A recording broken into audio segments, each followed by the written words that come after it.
Hello friends and welcome back to the next video of Let's Help Scholars. My future lies on your own abilities. Friends, हम बना रहे हमारा अगला video बिल्कुल सही, बिल्कुल नेक्स्ट वीडियो पे आ चुके हैं हम, जहां पर हम लोगों ने 4 वीडियो पहले क्लास 12th के लिए फिजिक्स स्टार्ट करी थी और आज हम पहुंच चुके हैं इलेक्ट्रोस्टैटिक्स के कूलम्ब्स लॉ के ऊपर। ये वही कूलम्ब्स लॉ है जो सबसे ज्यादा इंपॉर्टेंट लॉ कहा जाता है। अभी तक हमने पढ़ा कि रेस्ट पर रखा हुआ चार्ज अट्रैक्ट करता है, लेकिन कितना करता है वो अब पढ़ेंगे।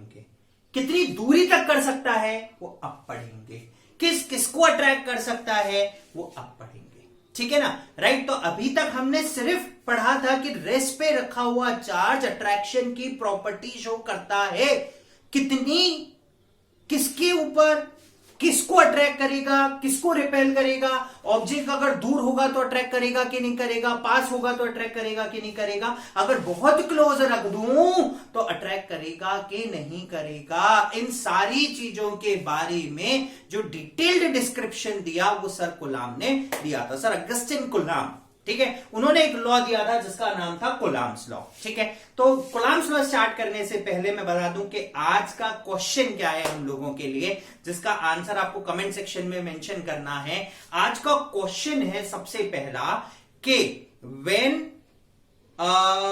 वी प्रोडक्ट टू चार्जेस, मैं दो चार्जेस को मल्टीप्लाई कर रहा हूं, Q1 इंटू Q2, ये दो चार्जेस हैं, कब इनका product result in attraction and कब इनका प्रोडक्ट रिजल्ट इन रिपल्शन।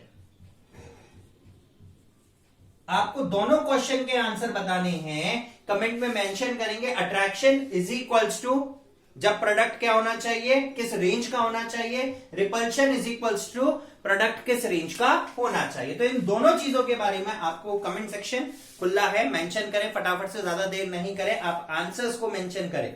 ठीक है, चलिए हम लोग चलते हैं कूलम्ब्स लॉ के अंदर, और बेहतर आंसर के लिए आप हमारे साथ वीडियो में बने रहें, जिससे आपको यहां पर आंसर्स मिल जाएंगे। ठीक है, चलिए तो अभी तक हम लोग बहुत सारा कुछ कवर कर चुके हैं, अब चलते हैं कूलम्ब्स लॉ के ऊपर। Coulomb's law is basically attractive and repulsive law. पहली चीज, ये दोनों शो करता है, अट्रैक्शन भी शो करता है और रिपल्शन भी शो करता है। कौन सा चार्ज किसको अट्रैक्ट करेगा, कौन सा चार्ज किसको रिपेल करेगा, कितनी दूरी पर करेगा, कितने पास तक करेगा, ये सारी चीजें सर अगस्टिन कूलम्ब ने कूलम्ब्स लॉ के अंदर बताई थी। उन्होंने कहा कि अगर दो चार्ज बॉडी लूं, एक का चार्ज है Q1 और दूसरे का चार्ज है Q2, ठीक है, उनके सेंटर से इसके सेंटर तक एक लाइन ज्वाइन करते हैं हम लोग। ठीक है, ये सेंटर फोर्सेस है, कंजर्वेटिव है, और उनके बीच में अगर दूरी R है, मैंने दो चार्ज लिए Q1 Q2 और उन दोनों के बीच की दूरी ली R, तो Q1 चार्ज Q2 चार्ज के ऊपर फोर्स लगाएगा, Q2 चार्ज Q1 चार्ज के ऊपर फोर्स लगाएगा।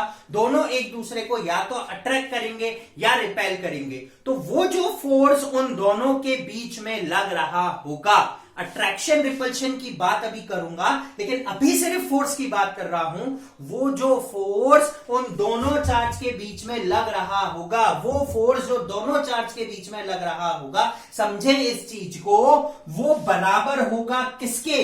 पहली चीज, दोनों चार्ज रेस्ट पर होने चाहिए। ठीक है, both the charges should be at rest. So वो अट्रैक्टिव और रिपल्सिव फोर्स जो दोनों स्टेशनरी पॉइंट चार्जेस के बीच में लग रहा होगा, वो डिपेंड करेगा, पहली चीज, directly proportional to the product of the magnitudes of the two charges. तो F is directly proportional to Q1 into Q2. This is the product of both the charges and this is equation number 1. इसको हमने equation number 1 नाम दे दिया। Is that clear? तो पहला condition क्या था कि जो फोर्स लग रहा है उन दोनों के बीच में, it is equal to the product of magnitude of both the charges. And second, inversely proportional to the square, या वर्ड पढ़ना, स्क्वायर ऑफ द डिस्टेंस। ठीक है, यहां पे वर्ड आया square of the distance between them. So F is inversely proportional to 1/r², distance है r, और अगर उसका स्क्वायर के बराबर लेना है तो it should be r²। This is equation number 2। इन दोनों इक्वेशंस को एक साथ समराइज करता हूं। So F is directly proportional to Q1 Q2 by r²। ये फोर्स लग रहा होगा which is directly proportional to their product and inversely proportional to the distance of square between them। अब मैं इस प्रोपोर्शनैलिटी के साइन को यहां से हटाता हूं और इसकी जगह इलेक्ट्रोस्टैटिक कांस्टेंट लेके आते हैं। So F is equals to K Q1 Q2 by r²। यहां पर ये जो K है दिस इज इलेक्ट्रोस्टैटिक कांस्टेंट। ये K क्या कहलाता है? Electrostatic constant. K is equals to electrostatic constant.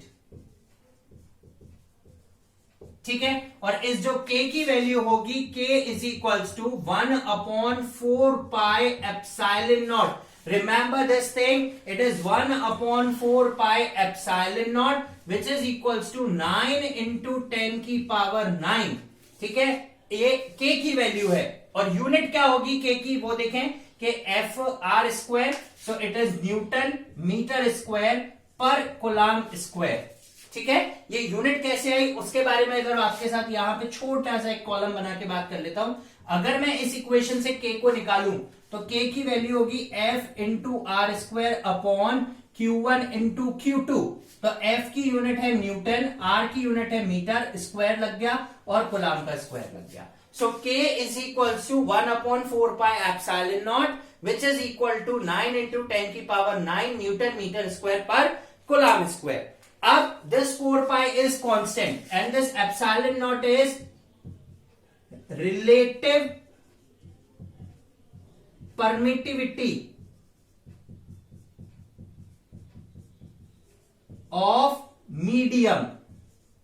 ठीक है, and this is what air, this is relative permittivity of free space, this is air or we can say space, है ना। तो यहां पर ये जो ε0 है this is what relative permittivity. अब वर्ड का मतलब समझो कि रिलेटिव परमिटिविटी क्या होता है। रिलेटिव मतलब रिस्पेक्ट में, परमिटिविटी मतलब अलाउड करना। यानी कि अगर ये चार्ज ऑब्जेक्ट किसी मीडियम में रखे हुए एयर में तो वो एयर कितना अलाउ कर रहा है इनके फोर्सेस को एक दूसरे के ऊपर लगने में, कितना अलाउ कर रहा है यहां से जो इनकी रेंज है उसको चलाने में, कितनी दूरी तक लगेगा। ठीक है, हर मीडियम की अपनी अलग अलग परमिटिविटी होती है। ठीक है, किसी मीडियम की परमिटिविटी ज्यादा होती है, किसी मीडियम की कम होती है। यानी कि उस मीडियम में फोर्स कम लगेगा, किसी मीडियम में सेम डिस्टेंसेस पर सेम चार्जेस पर फोर्सेस ज्यादा लगते हैं। तो ये मीडियम टू मीडियम डिपेंड करता है, इसीलिए इसको कहा गया दिस इज रिलेटिव परमिटिविटी। और यहां पर ε0 की वैल्यू है 8.855 इंटू 10 की पावर -12। और अगर मुझसे यहां पर इसकी वैल्यू पूछी जाए, यूनिट पूछी जाए, तो हम इसकी यूनिट के लिए कहेंगे 1/4πε0। देखिए यूनिट वापस से मैं इसी तरीके से निकालता हूं, F is equals to 1/4πε0 is into Q1 Q2 by r²।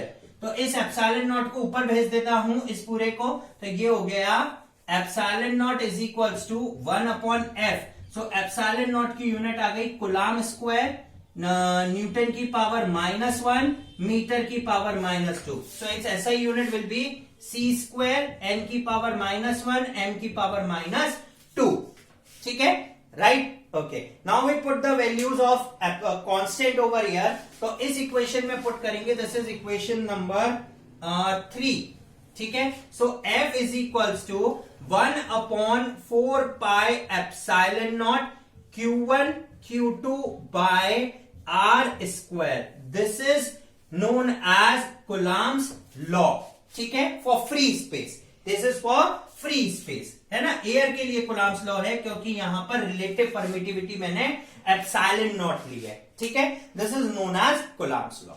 Is that clear? ठीक है, अब इसमें डिफरेंट कंडीशंस लेते हैं। ठीक है ना। तो यहां तक का कंटेंट हमें कूलाम्स लॉ बताता है। तो अगेन एक बार अगर हम कूलाम्स लॉ पे फोकस करें, then what is Coulomb's law? It is basically the force of attraction और repulsion between the 2 point charges और 2 point rest charges, which is directly proportional to the product of their magnitude and inversely proportional to the distance of square between them।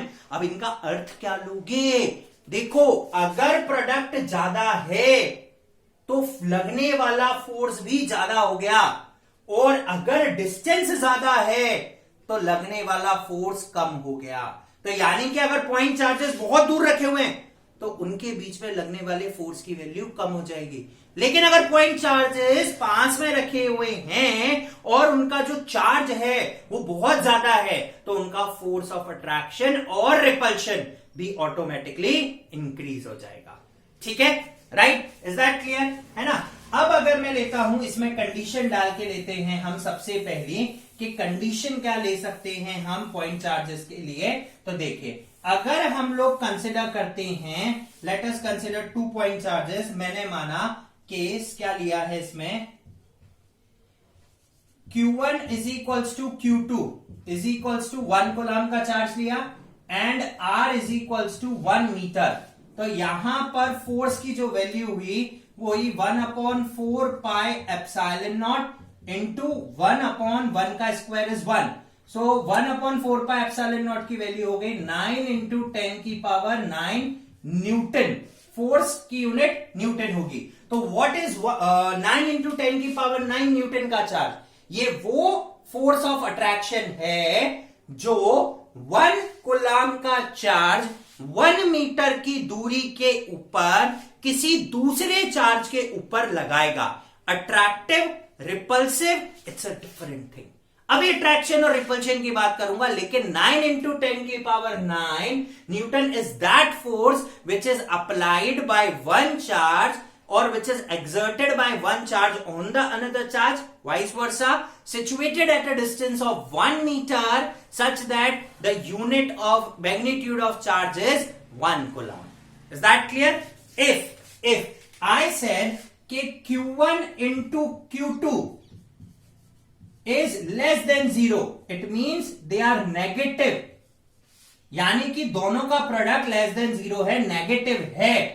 ठीक है, तो force is attractive. ठीक है, ये plus का ये minus का, फोर्स अट्रैक्टिव हो जाएगा। But if Q1 into Q2 is greater than 0, positive, then the force applicable is repulsive.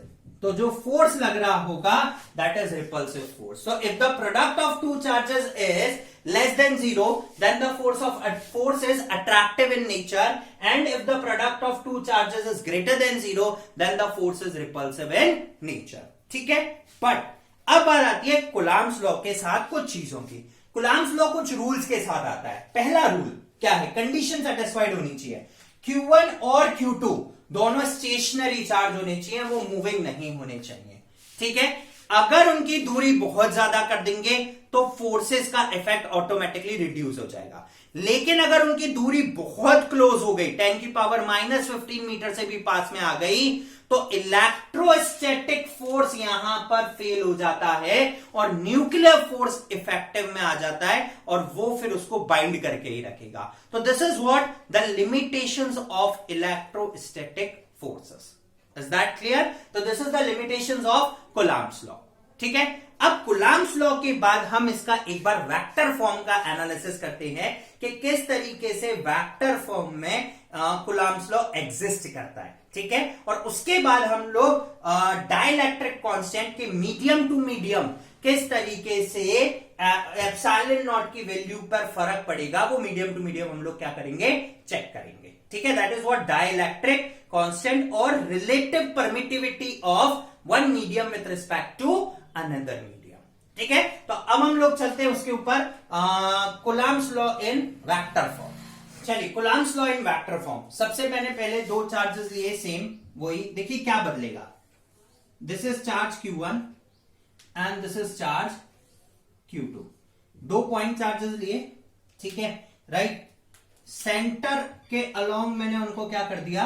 जोड़ दिया, ठीक है। लाइन ऑफ सेंटर के अलोंग ही फोर्स लगता है, कंजर्वेटिव फोर्सेस होते हैं, ठीक है, राइट। अब देखो, सबसे पहले ये जो चार्ज है Q1, ये इस Q2 के ऊपर फोर्स लगा रहा होगा, F21, force on charge 2 due to 1। और सिमिलरली ये वाला चार्ज इस वाले चार्ज के ऊपर फोर्स लगा रहा होगा, F12, force on 1 due to 2, ठीक है।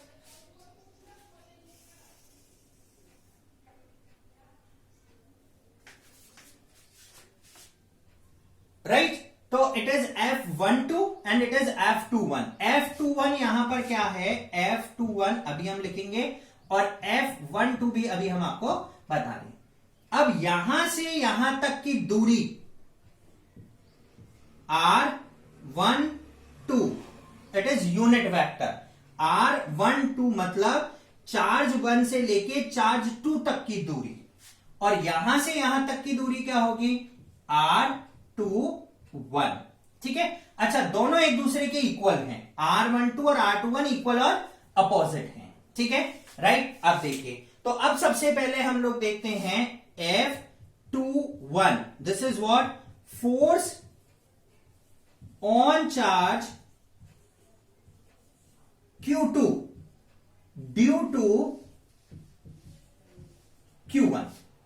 अच्छा, ये बाहर की तरफ, ये भी बाहर की तरफ, मतलब मैंने जो यहां पर केस आपको बता रहा हूं, this is repulsive, this is repulsive, repel कर रहे एक दूसरे को। अगर अंदर की तरफ आते दोनों के दोनों एक दूसरे को अट्रैक्ट कर रहे होते, तो हम लोग डायरेक्शन किस तरफ ले लेते, इस तरीके से डायरेक्शन लेते, ठीक है ना। बट डायरेक्शन दोनों की बाहर की तरफ है, तो बाहर की तरफ डिनोट्स क्या करता है, that the charge are repulsive in nature to each other, ठीक है। तो F21 is equal to force on charge Q2 due to Q1। तो F21 की वेक्टर फॉर्म में वैल्यू क्या होगी, 1/4πε0 Q1 upon Q2 bye R12, 1 से लेके 2 तक के डिस्टेंस का square into R12 unit vector, ठीक है। What is R12 unit vector, R12 unit vector is equal to vector upon its magnitude, ठीक है। R12 is equal to direction from 1 Q1 to Q2, ठीक है। दिस इज इक्वेशन नंबर 1, ठीक है ना, right, आया समझ में, है ना। सेकेंड हम लेते हैं F21। What is F21, sorry F21 हो गया F12, force on charge Q1 due to Q2, ठीक है, राइट। और डिस्टेंस कितना है, R21, 2 से लेके 1 तक।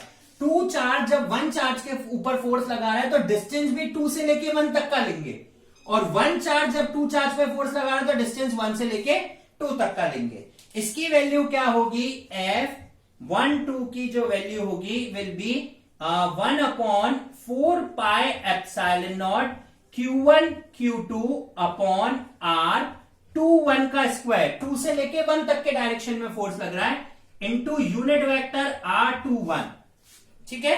What is the value of R21, R21 unit vector is equals to R21 vector upon its magnitude, ठीक है, and it is equal to direction from Q2 to Q1 since both the distances are equal, भाई दोनों के बीच का distance equal है, but the only difference is the side. ये distance यहां से यहां तक है, ये डिस्टेंस यहां से यहां तक है, तो यानी कि R12 is equal to minus of R21, ठीक है। R12 is equals to minus of R21. This is equation number 2. So from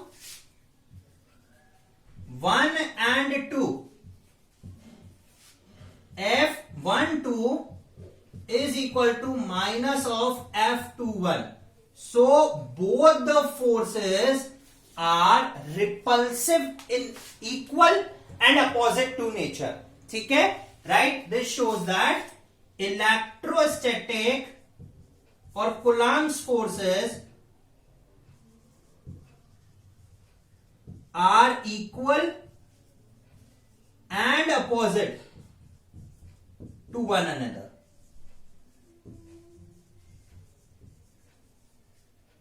ठीक है, right? Equal and opposite, repulsive nature.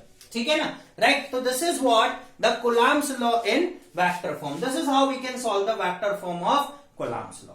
ठीक है, now we are left up with the last topic for the today's video, that is what electrostatic relative permittivity dielectric constant. ठीक है, अब वो देखते हैं. Dielectric constant, dielectric medium. ठीक है ना, डाइलेक्ट्रिक, डाई कभी कभी इलेक्ट्रिक मीडियम की तरह बिहेव करता है. कांस्टेंट और रिलेटिव परमिटिविटी, रिलेटिव मतलब कितना परमिट करता है एक मीडियम दूसरे मीडियम के रिस्पेक्ट में. मैंने कहा था कि कोई मीडियम जल्दी रिस्पॉन्ड करता है, कोई मीडियम धीरे से रिस्पॉन्ड करता है, कोई मीडियम ज्यादा अलाउ करता है चार्जेस को फोर्स एक्सर्ट करने में, कोई मीडियम कम करता है. सो it is basically the property of medium. Her medium की अपनी अपनी प्रॉपर्टी, वो जो डिटरमाइन करती है कि इलेक्ट्रिक फोर्स कितना लगेगा दो चार्जेस के बीच में, सच दैट दोनों चार्जेस सेम डिस्टेंस पे रखे हैं, सेम मैग्नीट्यूड के हैं, डिफरेंट डिफरेंट मीडियम में. मैंने लिया एक चार्ज लिया Q1 Q2 स्पेस में.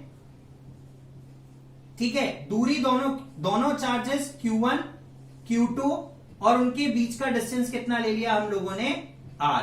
ठीक है, तो फ्री स्पेस के अंदर, ठीक है, F in vacuum is equal to 1/4 epsilon naught Q1 Q2 by R square, where epsilon naught is equals to permittivity of free space. ठीक है, और यही सेम कंडीशन हम लोगों ने ली बट किसी पर्टिकुलर मीडियम के अंदर. ठीक है ना, राइट? Q1 और Q2. ठीक है, ये कोई मीडियम लिया हम लोगों ने. सपोज करो वाटर ही एक मीडियम ले लेते हैं. अगर हम कुछ स्टैटिक्स के अकॉर्डिंग देखें तो वाटर में सेम डिस्टेंसेस के ऊपर फोर्स 80 टाइम्स रिड्यूस हो जाता है, 80 टाइम्स रिड्यूस. तो F in medium is equal to 1/4 epsilon naught Q1 Q2 upon, ये एप्सिलॉन नॉट नहीं, epsilon R square, where epsilon is equal to permittivity of medium. ये किसी मीडियम की परमिटिविटी है. ठीक है, अब इन दोनों का जो रेशो है, this is known as relative permittivity. तो relative permittivity that is what epsilon R. ठीक है, कैसे निकालते हैं? F vacuum upon F in medium, इन दोनों का ratio. So 1/4 epsilon naught Q1 Q2 by R square upon 1/4 epsilon Q1 Q2 by R square. अगर हम नोट करें यहां पर तो 4 से 4 कैंसिल, Q1 Q2 से Q1 Q2 और R स्क्वायर से R स्क्वायर. ये एप्सिलॉन ऊपर पहुंचा, so epsilon by epsilon naught. So basically relative permittivity एक मीडियम के रिस्पेक्ट में दूसरा मीडियम कितना अलाउ करता है उसको रिलेटिव परमिटिविटी भी कहा जाता है और डाइलेक्ट्रिक कांस्टेंट भी कहा जाता है. So basically epsilon R which is known as relative permittivity और K से डिनोट करते हैं is equal to F vacuum upon F medium which is equal to epsilon upon epsilon naught. So epsilon R relative permittivity of medium, one medium with respect to another medium is known as relative permittivity which is equal to the ratio of epsilon to epsilon naught. और अगर मैं सिर्फ इसी relation को use करूं तो अभी पता चल जाएगा. F medium is equals to F vacuum upon K. तो आप यहां पर नोट कर सकते हैं कि किसी भी मीडियम के अंदर जो लगने वाला फोर्स है वो 1/k टाइम्स रिड्यूस हो जाता है वैक्यूम के कंपैरिजन में। यानी कि वैक्यूम के अंदर फोर्स ऑफ अट्रैक्शन ज्यादा होता है, स्पेस अलाउ करता है चार्जेस को अपने फोर्सेस को एक्सर्ट करने में, बट अगर किसी और मीडियम में पुट करूं तो वो रिड्यूस हो जाएगा।